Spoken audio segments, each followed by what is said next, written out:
Halo Bung, selamat datang di Anekolasan bersama saya Firman. Kali ini saya akan mereview Samsung seri M yang tahun lalu bisa dibilang salah satu primadona di kelas 3 jutaan. Ini dia Samsung M32. Tapi saya rasa ini akan menjadi menarik karena unit yang saya review ini versi terendah yang harganya nggak sampai 3 juta. 9 bulan setelah rilis, apakah HP ini masih tetap menggoda?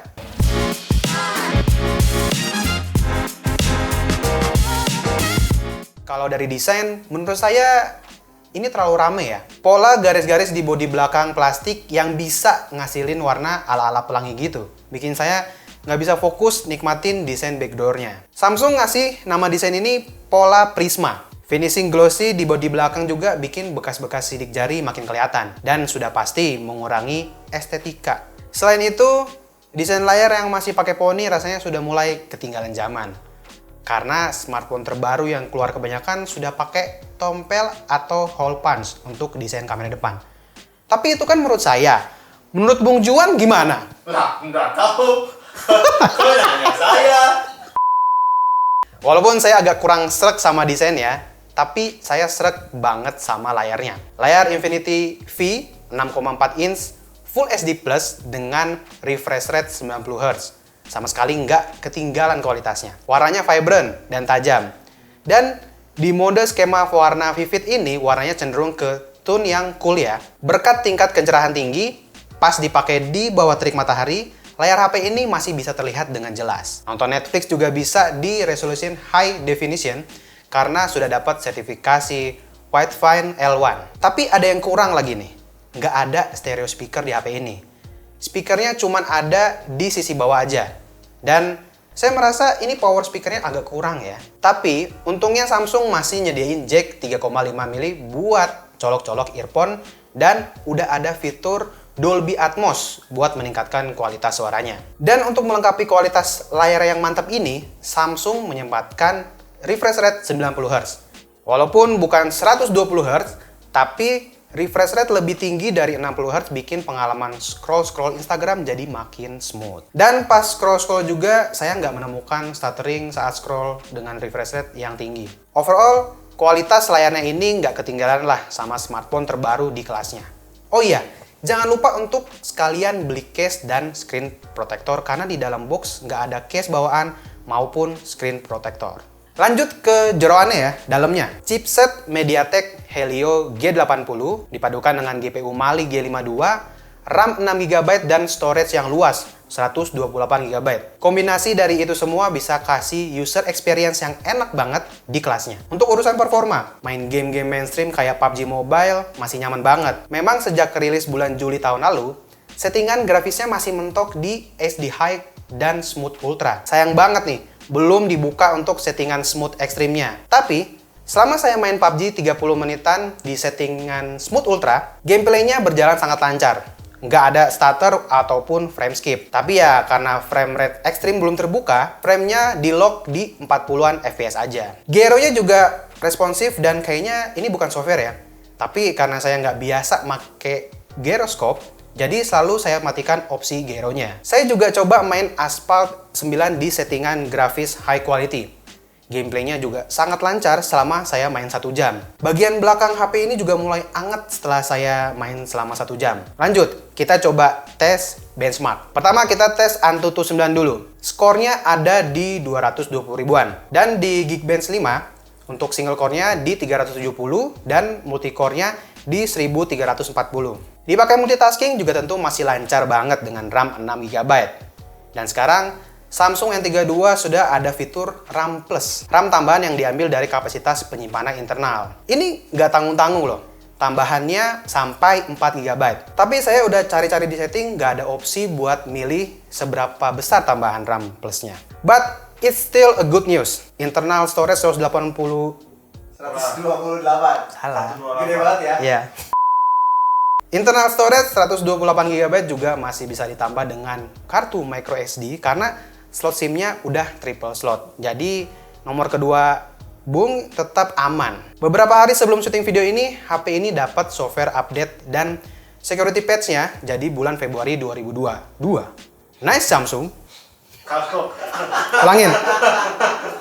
Untuk sistem keamanan biometrik di Samsung M32 ada side fingerprint dan face recognition. Respon keduanya sebenarnya nggak bisa dibilang satset kayak fix goal. Tapi udah cukup oke dengan sedikit delay. Face recognition-nya juga masih bekerja saat dipakai di ruangan yang minim cahaya. Selain itu, NFC juga ada di HP ini. Jadi udah nggak usah protes. Kita lanjut ke sektor baterai. Samsung N32 punya baterai 5000 mAh. Dan kabar baiknya, ini udah support fast charging 25 watt.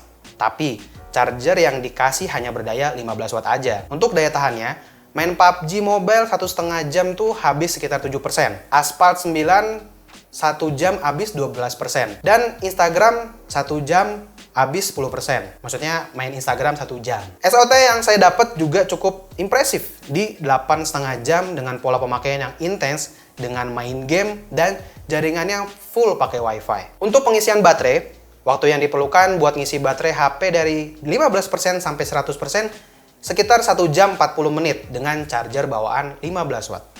Cukup cepat ya. Kalau masih kurang kenceng, di TikTok kami ada rekomendasi charger 30 watt yang udah support PD juga. Linknya ada di deskripsi ya, Bung. Beli di sana, gratis nanti dapat promo Firman Parkoy. Kita kan sorry lagi puasa nih. Kita lanjut ke kamera, Bung. Di belakang ada setup quad kamera 64 megapiksel untuk kamera utama, 8 megapiksel ultra wide, 2 megapiksel makro dan 2 megapiksel lagi depth sensor. Dan untuk kamera depan beresolusi 20 megapiksel. Ada poin penting soal kamera kalau Anda mau pakai HP ini. Kualitas FOV di HP ini nggak sebagus atau nggak sebaik hasil fotonya. Yang paling ketara ada pas foto outdoor dan background yang overexposure. Setelah fotonya diambil, akan ada proses perbaikan beberapa saat dan hasil fotonya bisa dilihat sendiri. Di kondisi cahaya berlimpah, warna vibrant, dynamic range cukup luas, warna langit masih cukup terlihat dengan jelas. Detail di foto juga masih cukup terlihat.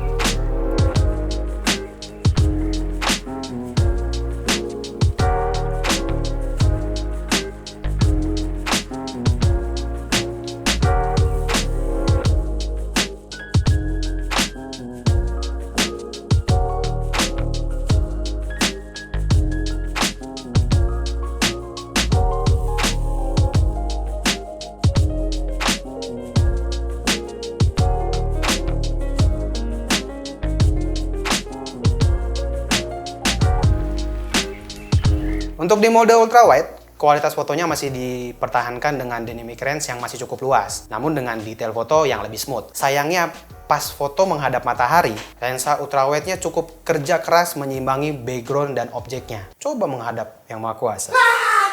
Hilang backgroundnya.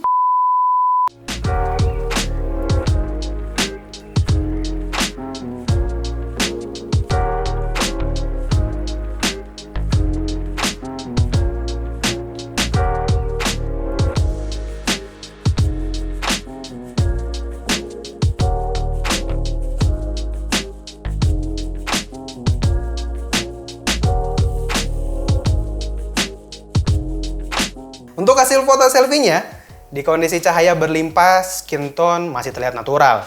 Dan saat foto di kondisi backlight, kamera HP ini masih mampu menyeimbangi antara objek dan background yang overexposure. Untuk foto portrait, Samsung M32 masih bisa kasih hasil yang rapi, namun seleksi di rambut sering ada yang terlewat. Untuk foto low light, overall kedua kamera HP ini di mode auto masih oke. Dengan noise yang terlihat dan foto yang minim detail. Mode malam di Samsung M32 bisa di kamera depan dan belakang dan kamera ultrawide-nya. Dan untuk hasilnya, mode malam ini bisa sedikit ngangkat detail di foto dan mengontrol highlight dan noise-nya. Dan ini sudah cukup oke, Bung.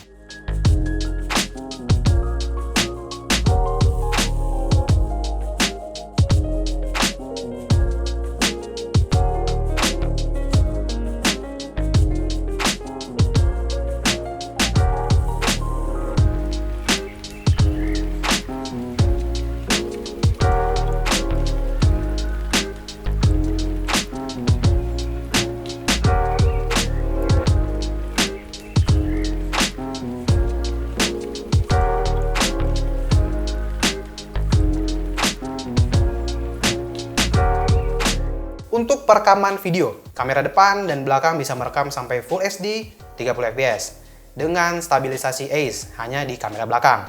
Sedangkan kamera depannya nggak ada stabilisasi apa-apa, jadi tangan kita harus stabil. Dan sayangnya, saya udah beberapa kali nih ngomong sayang terus. Sayangnya belum ada fitur Ultra steady, steady.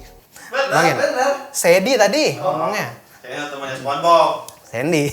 Sayangnya belum ada fitur Ultra Steady di kamera HP ini. Dan menurut saya stabilisasinya nggak begitu mulus, Bung. Bisa lihat viewing angle-nya sekali lagi ini luas banget.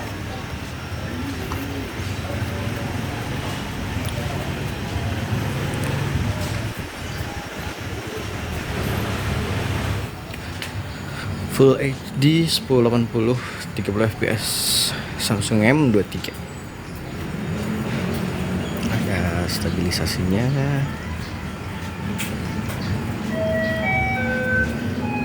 Range oke.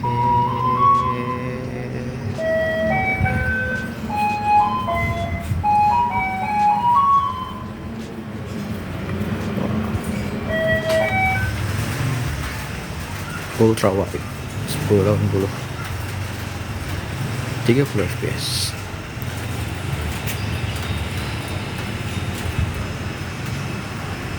Masih ada stabilisasinya. Dan ini sudutnya lebar banget ya. Viewing angle tuh lebar banget.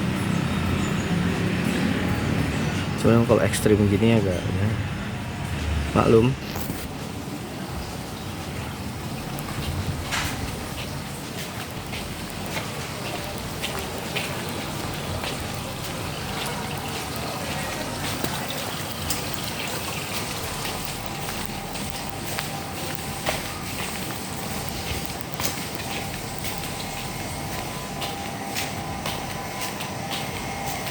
Halo Bung, ini adalah hasil perekaman kamera depan. Ini juga naik ya? Ya. Full HD 30 fps Samsung M32. 30 fps Yoi. Samsung M32. Betul. Keren banget Samsung. Wah. Sayangnya online. Kamu pikir ini PUBG online? Cover. Bahaya. Aduh. Nggak ada stabilisasi ini kayaknya. Soalnya previewnya gue bilang kalau di kondisi ekstrim gimana? Oke. Kayak gini nih. Nggak ada stabilisasi. Tapi viewing angle-nya cukup lebar. Kesimpulannya, setelah 9 bulan sejak HP ini rilis, menurut saya HP ini masih sangat bisa jadi pilihan Anda di range 3 jutaan. Performanya oke, layar oke dengan refresh rate 90 Hz, dan sudah support fast charging sampai 25 Watt. Menurut saya ini bisa menggoyahkan iman Anda. Samsung M32 varian 6GB 128GB di toko online harganya sekitar 2,7 jutaan. Dan dengan segala fiturnya, menurut saya HP ini masih sangat bisa bersaing di kelas 3 jutaan kecil untuk versi 818GB dan 2 jutaan untuk versi RAM 6GB. Kalau menurut Bung gimana? Wahai kaum mending. Masih mending Xiaomi lah, gimana sih? Xiaomi Redmi Note 11. Itu dia review dari Samsung Galaxy M32. Terima kasih untuk Bung yang sudah like, share, dan subscribe channel ini. Kasih pendapat, kritik, dan saran di kolom komentar. Jangan lupa cek kolom deskripsi, follow sosial media kita di @anekaulasan. Jaga kesehatan, dan saya Firman dari Studio Hasselblad Media Group pamit undur suara. Sampai ketemu di video selanjutnya. Wak Haji.